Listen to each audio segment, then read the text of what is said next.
Hello, beautiful people of the world.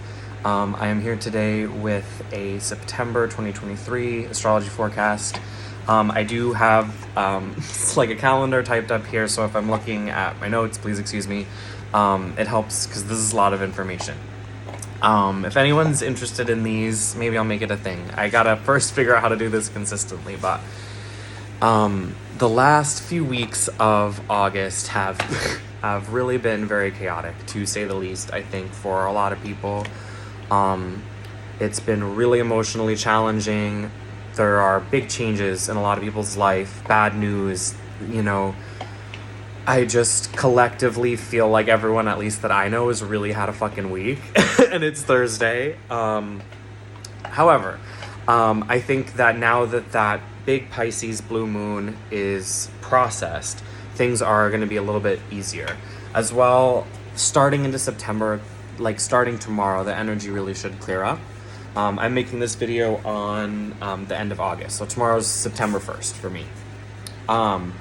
And there is big Earth trines coming through. Mars is in Virgo, and it's trining Pluto in Capricorn.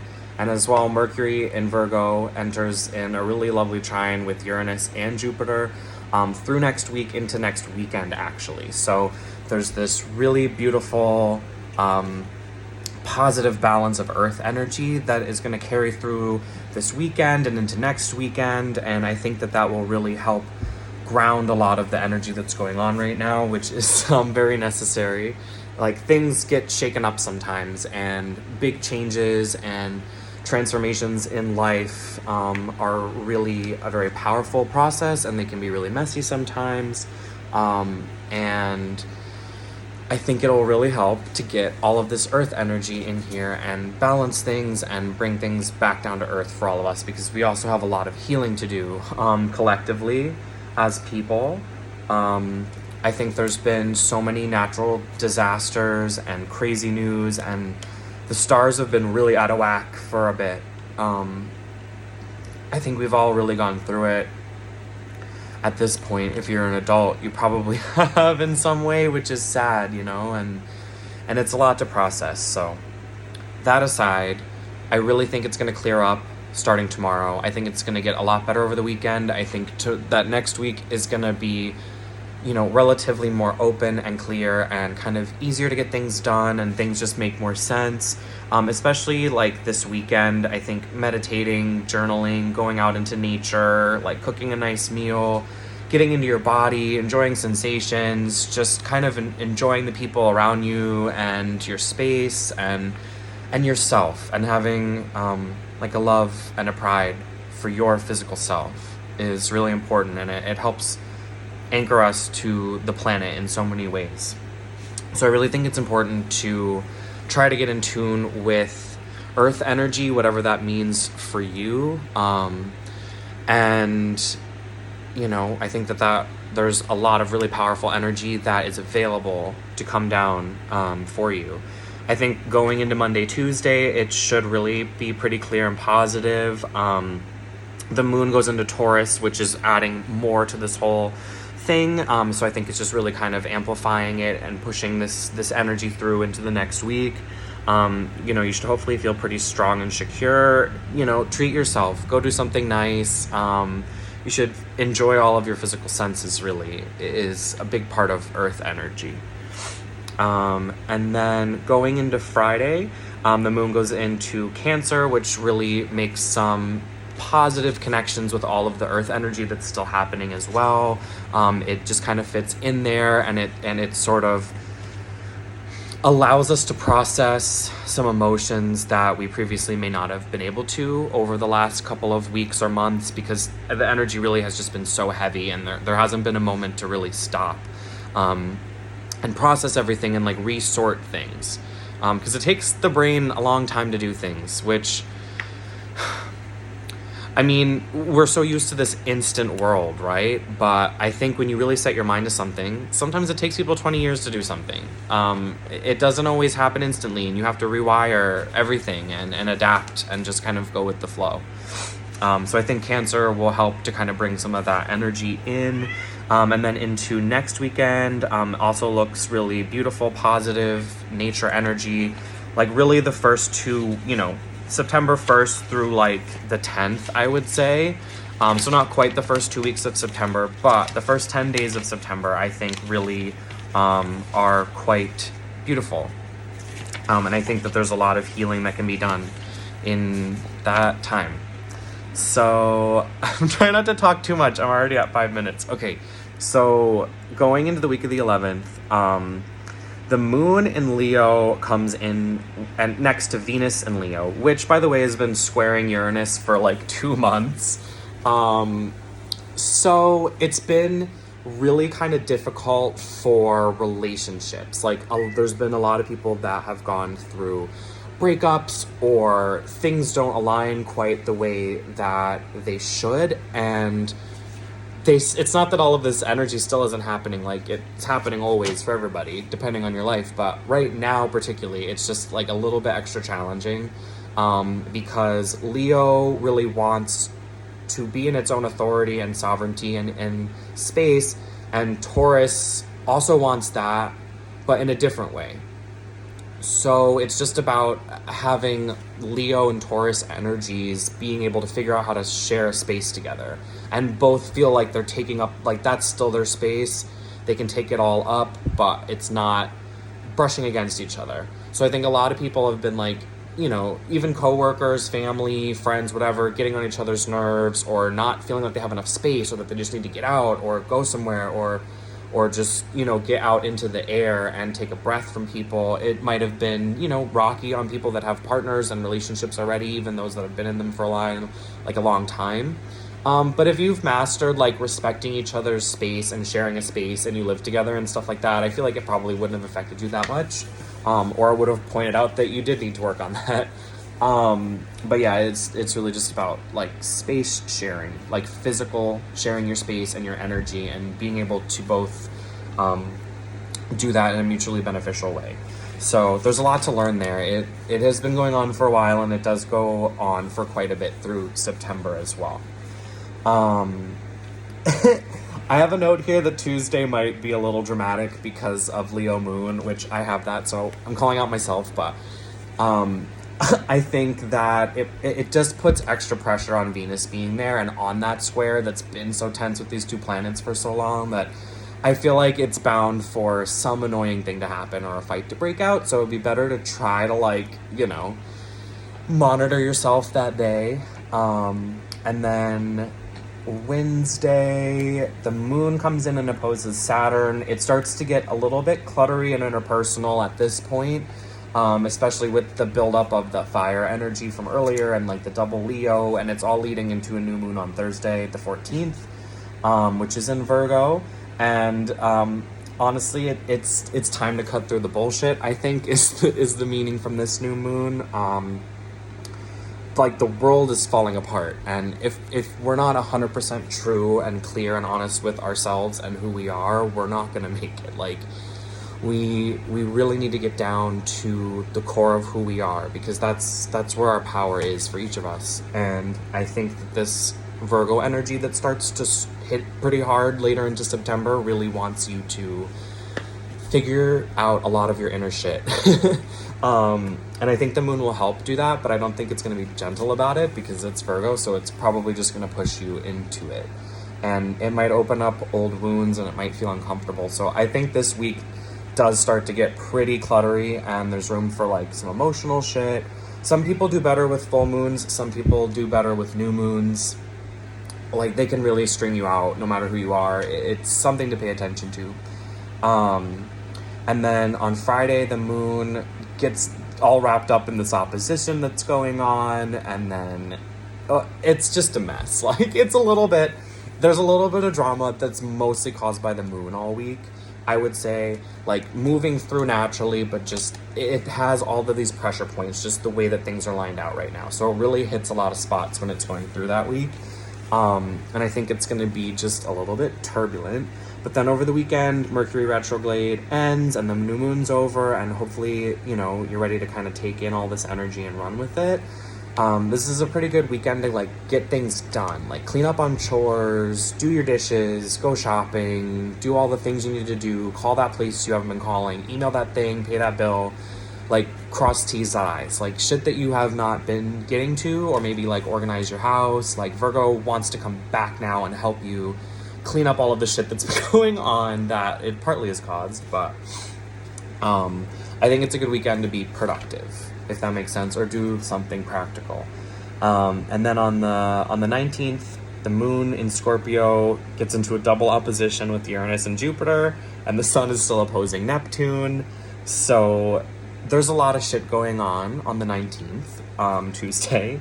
And I wrote that it was your final warning to make changes you need in terms of personal development, in terms of like, if you haven't been doing all of this inner work that has been kind of, you know, a part of what I've been saying for a bit, like with these challenges in life and with the way that the planets affect us and our experience, like if you're not trying to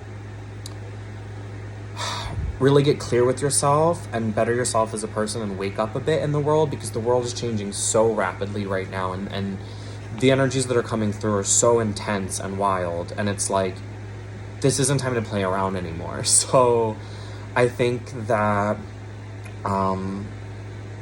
if you really haven't been trying to, you know, just try your best. Obviously, none of us have anything figured out. But I think if you kind of ignore shit, when you know you need to work on something, but you keep ignoring it, or you keep doing that thing that isn't good for you, or this, that, and the other, I think specifically that will kick you in the ass is what that energy's giving me on Tuesday. Like, don't, you know, just stop doing that thing. You know what it is for whoever you are. Then Wednesday seems very complicated. There's a lot of emotional sorting through.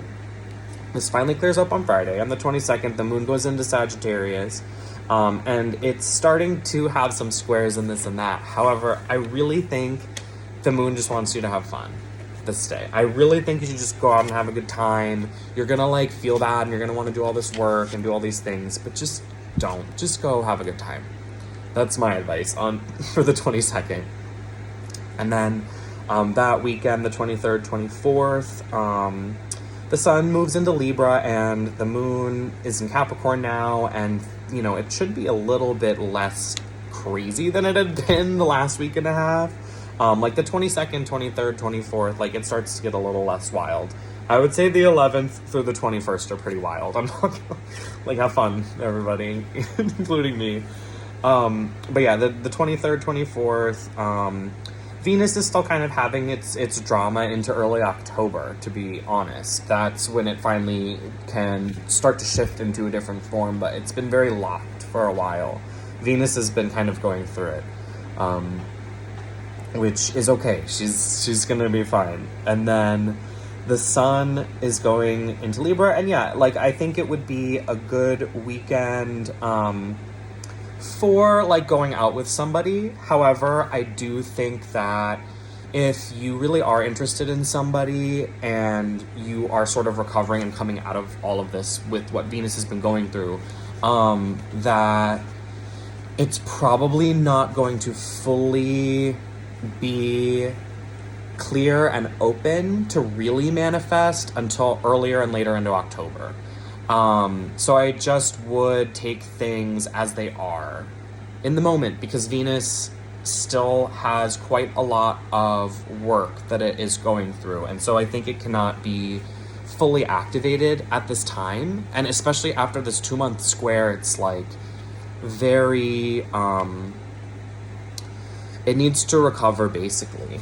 So I think that the 23rd, 24th kind of starts to hint at something that could be, or, you know, you might feel like, oh, you know, I could do this, or you might just feel giddy or happy or romantic, or just see someone cute that day. Like it could be really anything, but I wouldn't think about it too much. And I think that October is really more of the energy for love and relationships, because that has been in so much strain.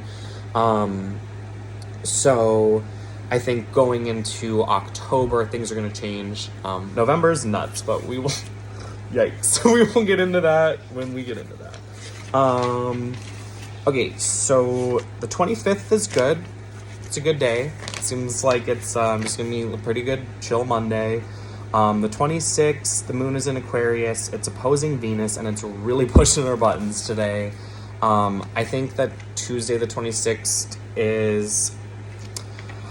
I would just lay low and try to take as much personal space as you can, because people could just really get on your nerves today. Like, you'll probably just get pissed at somebody, and people might just kind of push each other's buttons. Like, do your best to remove yourself from the drama and try not to take anything too personally, and it will pass. It's just kind of a rough combo because Venus is like fucking over it at this point, but still not quite through what she needs to do.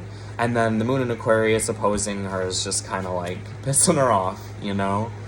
On Thursday the 28th, Wednesday is blank, for me at least. But Thursday, the moon opposes Mercury. Might be a little bit more inner conflict between like your mind and your emotions on that day. You might be feeling like you're being pulled in opposite directions, but there is a middle ground to be found. Compromises might be necessary, but that is really the energy of Thursday, is to try to take the middle path. Put your ego aside for like a sec and just go through the middle. And then Friday is full moon in Aries, which is also the harvest moon. This full moon might cause some people to go a little bit crazy.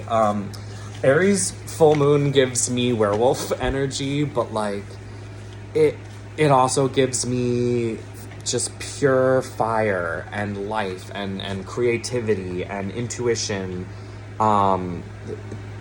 Just that spark of life, that soul fire, that pure energy. However, it's also anger and action and impulsivity and instinct, and aggression, and you know, I mean, it's Mars, it's Aries, and when you put the moon there, you know, you get this very emotionally charged, passionate situation. And in a full moon, I mean, I think it's going to be a little bit explosive, I'm not going to lie. It really depends on who you are, but I mean, huge bursts of desire and passion and emotions and anger and needing to just go. You might feel like you just need to bust, like, just that's why I think of a werewolf. You just need to like explode and like transform and go run somewhere. So I think no matter who you are, and this is probably going to affect people in a bazillion different ways, but I really recommend exercising on Friday the 29th, like as much as you can. But like also like don't suppress it, but don't hurt anybody. I think that's really the goal here. Like, do what you need to do, but like try not to disrupt anyone else's life. It might be hard to do that. I really think the 29th is going to be a little bit wild. Just because fire moons and in full moons tend to be extremely energized, and it really does affect the wildlife and just everything. But not that it is a bad thing. It could be really fun. You could have a great party, or you could just go on a beautiful bike ride. I mean, it's not to say, just be aware, I suppose, of what that day really is already got going for it. And then on the 30th and kind of over the weekend, the moon is causing more drama and has like multiple oppositions. I don't necessarily want to get all the way into it, but definitely could be some more conflict and arguments. So the week of the 25th to the 30th, it's giving interpersonal drama. So I really think that it would be best to lay low.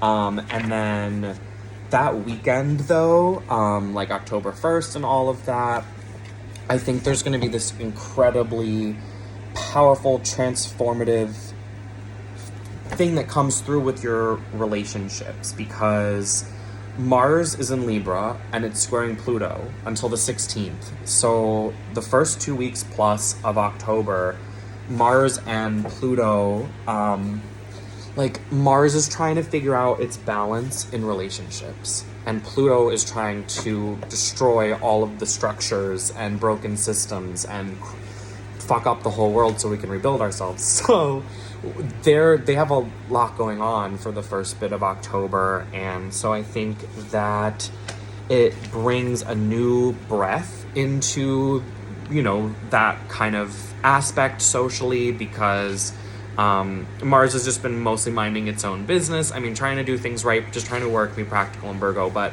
when it gets into Libra and then starts to get involved in all of this, I think it starts to help liberate Venus, which does happen later in October. But it does help to kind of completely shift gears. So October really is its own thing. That is my report for September. If you guys liked this video, please give it a like or leave me a comment just so I know, or if I can change anything. If you guys would be interested in little calendars and stuff. I used to do this and I've wanted to do this for a while, but I guess the stars were not quite aligned for me yet. But anyways, take care.